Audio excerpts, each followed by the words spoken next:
Okay, so karon sir tudloan na tika ko kung saan to pa post o kato ang late payment charge no. So sayon ra to siya sir. Dire na ka to admin. Then for example sir is nag-impose kag late payment charge ana niya nya nakita nimo like sa nahitabuan niya ang account tilang ka sa billings. Then search nimo kinsa to siya.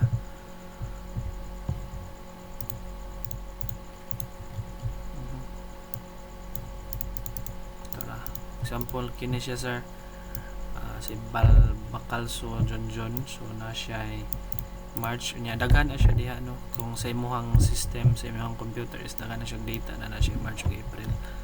So ito na to si June i-press na to yung account magawas yung mga bills. Ikaw na bahala dayon sir ug ahani mo ibutang ang iyang late payment charge. Pwede ba dito sa latest bill niya or bisan na nga bill, for example kini sa March, pag click nimo na sir magawas ning add late payment charge niya no. Okay, kini LPC late payment charge na siya. So pag click nimo na sir magawas na siya ano lang kabutang lang din ka amount. So 50 sa March successfully, so na siya 50. So ma-add na dayon na siya dire kumbaga. For example, amount niya is 1265 pero ang iyang bayron rayod ana is 1210 man ata to.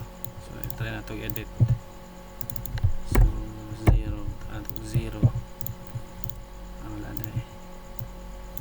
So ingana ang mahitabo niya sir. Otro. Oy. Select bill ata 50. So kana siya na siya kumbaga bayron nun. Okay, so pag click ana dayon niya ana siya bayron nun nga nadungag 50 pesos. So ingana ra siya sir, kung dili siya mulod dire click sa kaglain ipa-click din mo ana. So mulod na din to ang iyang LPC niya tong late payment charge. Okay.